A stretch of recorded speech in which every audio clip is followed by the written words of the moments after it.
ఈ Covid virus నుంచి Asma patients ఎలాంటి జాగ్రత్తలు తీసుకోవాలంటారు? ఎవరికైతే మనం చెప్పుకున్నట్టుగా ఎవరికైతే ఆల్రెడీ ఎలర్జీ ఆస్తమా ఉంటుందో, ఈ ఎలర్జీ ఆస్తమా ఉన్నవాళ్ళు మీ ఎలర్జీ ఆస్తమాని కంట్రోల్ పెంచుకోవాలి. అంటే మీరు ఆల్రెడీ లో డోస్ మెడికేషన్లో ఉన్నారు, అప్పుడప్పుడు సిమ్టమ్స్ వస్తున్నాయి, రిలీవర్ మెడికేషన్ ఇన్హేలర్ వాడాల్సి వస్తుంది, మీ మెయింటెనెన్స్ మెడికేషన్తో పాటు రిలీవర్ మెడికేషన్ వాడాల్సి వస్తుంది అంటే మీకు కంట్రోల్ ఫుల్గా లేనట్టు.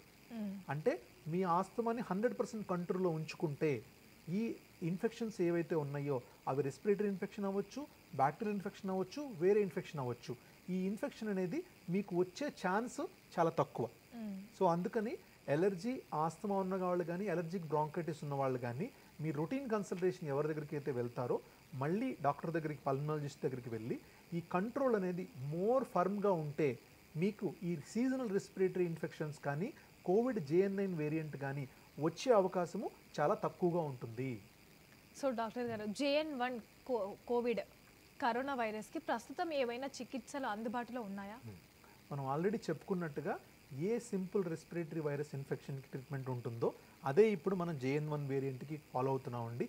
దానికి సపరేట్గా యాంటీవైరల్ డ్రగ్, మనకి ఇన్ఫ్లుయెంజా ఫ్లూక్ అయితే యాంటీవైరల్ డ్రగ్ ఉంటుంది, ఓసల్టామ్వీర్ అంటాం.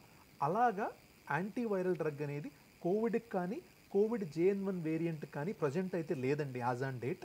సో ఆ కోవిడ్ JN1 వేరియంట్కి సింపుల్ సిమ్టమ్స్ ఉన్నవాళ్ళు సింపుల్ ప్రికాషన్స్ ఫాలో అయ్యి హోమ్ బేస్డ్ ట్రీట్మెంట్తోనే మిమ్మల్ని మీరు నయం చేసుకోవచ్చు.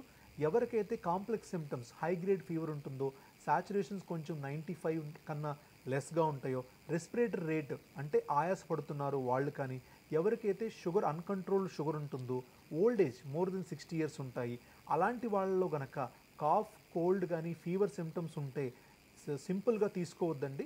వెంటనే దాన్ని అటెంటివ్గా తీసుకొని దగ్గరలో ఉన్న కన్సల్టెంట్ పల్మనాలజిస్ట్కి చూయించుకొని మీకున్న దానికి టెస్ట్ చేయించుకొని మీకు ఆ ప్రాబ్లమ్ని ఐడెంటిఫై చేసుకొని ట్రీట్మెంట్ చేయించుకోవడం చాలా మంచిదండి.